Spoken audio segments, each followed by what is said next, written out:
En la madrugada del 13 de agosto de 1961, los habitantes de Berlín despertaron con una noticia que cambiaría la historia de Europa. El gobierno de la República Democrática Alemana, RDA, había comenzado a construir una barrera física que dividiría la ciudad en dos partes. Lo que comenzó como una línea de alambre de púas en las calles se convertiría en el símbolo más poderoso de la Guerra Fría, el Muro de Berlín. Pero para entender por qué se construyó, hay que retroceder a 1945. Alemania había sido derrotada en la Segunda Guerra Mundial y dividida en 4 zonas de ocupación: estadounidense, británica, francesa y soviética. Berlín, aunque estaba en la zona soviética, también fue dividida en 4 sectores. En 1947 nacieron 2 Alemanias: la República Federal de Alemania, RFA, aliada occidental, y la República Democrática Alemana, RDA, satélite de la URSS. Berlín quedó dividida en 2 ciudades: Berlín Oeste, capitalista, y Berlín Este, comunista. Durante los años 50, más de 2,7 millones de alemanes del este huyeron a Occidente. La mayoría lo hizo a través de Berlín, donde podían cruzar de un lado a otro sin apenas controles. Esta hemorragia humana era una vergüenza para el régimen comunista. Walter Ulbricht, líder de la RDA, presionó a Moscú para que permitiera cerrar la frontera. En una reunión secreta en agosto de 1961, la URSS dio luz verde. La operación fue rápida y silenciosa. En la noche del 12 al 13 de agosto, 40.000 policías y soldados bloquearon calles, levantaron vallas y colocaron alambre de púas. Nadie podía salir ni entrar. Familias quedaron separadas de la noche a la mañana. La primera versión del muro no era de hormigón, sino una simple cerca. Pero con el tiempo se convertiría en una fortificación de 3,6 metros de altura, con torres de vigilancia, perros guardianes y una zona de muerte de 100 metros. Berlín había quedado dividido, y el mundo también. Para millones de alemanes, el muro no era solo una barrera física, era una trampa. A partir de 1961, la República Democrática Alemana se convirtió en una enorme cárcel a cielo abierto. El gobierno de Walter Ulbricht no solo cerró las fronteras, también cerró bocas. La Stasi, el servicio secreto, reclutó a 1 de cada 63 personas como informante. Niños delataban a padres, vecinos espiaban a vecinos. La vida cotidiana estaba regulada al mínimo, desde la marca de café que podías comprar hasta la música que podías escuchar. El socialismo real prometía igualdad, pero entregaba escasez. Las colas eran parte del paisaje, por pan, por zapatos, por un frigorífico. Los trabajadores vivían en departamentos sin calefacción, con baños compartidos, pero el peor miedo no era la pobreza, era la desaparición. Quien intentaba huir se convertía en enemigo del Estado. Las penas podían ser de hasta 5 años de cárcel por fugarse de la República. Incluso planearlo era delito. Aún así, la creatividad humana se volvió arma. Algunos nadaron por los ríos, otros se escondieron en maleteros, en cajas de instrumentos, hasta en un tanque de gasolina modificado. Uno de los métodos más famosos fue el Túnel 57. En 1964, un grupo de estudiantes occidentales cavó un pasaje de 145 metros bajo el muro. Lograron sacar a 57 personas en una sola noche. Otro caso fue el de Wolfgang Engels, un soldado de la RDA que en 1963 robó un tanque de transporte de tropas y lo estrelló contra el muro. No lo atravesó, pero logró escalar lo que quedaba y llegar al oeste baleado. Las torres de vigilancia estaban a menos de 300 metros una de otra. Los guardias tenían orden de disparar sin advertencia. Más de 140 personas murieron intentando cruzar.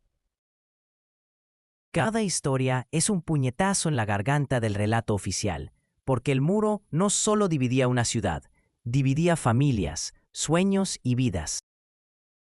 Y mientras tanto, en el oeste, Los coches Volkswagen pasaban por la Kurfürstendamm y los Beatles sonaban en las radios. A solo unos metros, pero a años luz de distancia. A partir de 1962, la imagen del muro de Berlín dejó de ser solo una noticia local. Se convirtió en el escenario principal del enfrentamiento este-oeste. Los periodistas lo bautizaron el Muro de la Vergüenza. La RDA lo llamó la barrera antifascista, dos lenguajes para describir la misma cicatriz de hormigón. En 1963, John F. Kennedy visita Berlín Oeste. Frente a 1 millón de personas proclama Ich bin ein Berliner. Con esa frase, el presidente de Estados Unidos convierte a cada berlinés occidental en protagonista de la Guerra Fría. La URSS responde desplegando misiles en Cuba. Durante 13 días, el mundo estuvo al borde de una guerra nuclear. Con esa frase, el presidente de Estados Unidos convierte a cada berlinés occidental en protagonista de la Guerra Fría. La URSS responde desplegando misiles en Cuba. Durante 13 días, el mundo estuvo al borde de una guerra nuclear. Berlín era la moneda de cambio. Moscú quería reconocimiento del muro. Washington, garantías de acceso a la ciudad dividida. En 1964, la RDA endurece el sistema, amplía la zona de muerte, instala alambrado electrificado y elimina los edificios colindantes para crear un campo de tiro sin cubiertas. La propaganda occidental utilizaba el muro como prueba del fracaso del comunismo, un régimen que necesita murallas para retener a su gente, decían. El este respondía con imágenes de trabajadores felices y nuevas escuelas infantiles. Mientras tanto, la diplomacia seguía su juego. En 1971, el Acuerdo de Berlín Occidental consagra, de facto, la división. Las potencias aceptan que el muro forma parte del paisaje político europeo. Para los berlineses, sin embargo, era el paisaje de su vida cotidiana. Niños del este jugaban a la rayuela a pocos metros de los guardias. Turistas del oeste fotografiaban la barrera como si fuera un zoo. El arte también ocupó el muro. En los años 80, el lado occidental se llenó de murales, desde la pintura de Thierry Noir con cabezas de colores hasta la frase My God, help me to survive this deadly love, del beso entre Brezhnev y Honecker. Cada trazo de spray era un acto de resistencia simbólica, recordar al otro lado que alguien seguía mirando. Así, el muro pasó de ser una simple barrera a convertirse en el lienzo, el escenario y el reloj de la Guerra Fría. Un reloj que, sin embargo, empezaba a fallar. En 1989, la RDA parecía inmóvil por fuera, pero por dentro ardía. La economía estaba quebrada, fábricas obsoletas, salarios congelados.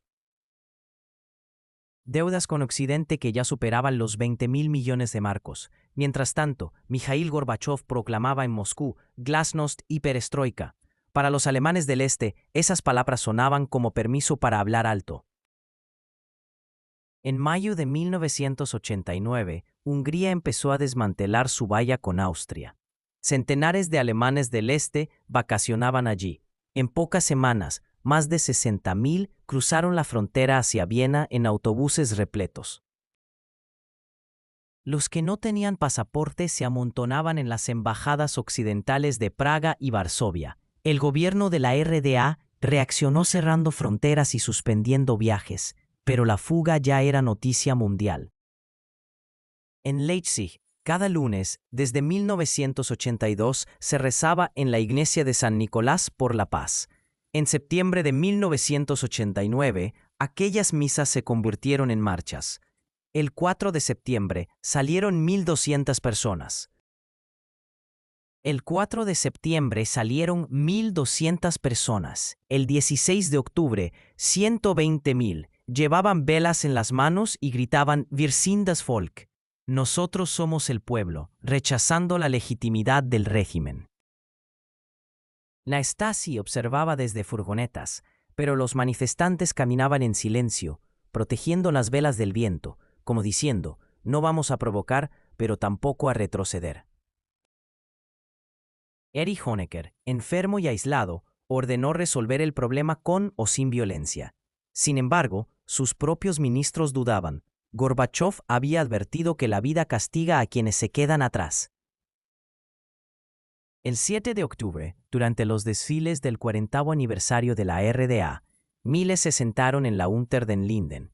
Fueron arrestados, pero la imagen de tanques contra civiles circuló por televisión occidental y regresó en cassettes VHS al este. El 9 de octubre en Leipzig, 70.000 personas rodearon la sede de la Stasi. Los hospitales prepararon sangre para heridos que nunca llegaron. Los oficiales recibieron la orden de no disparar. Esa noche se habló del milagro de Leipzig. El régimen había perdido el miedo, y sin miedo no había muro que se sostuviera. 9 de noviembre de 1989. Una conferencia de prensa que nadie planificó como historia cambió el mundo.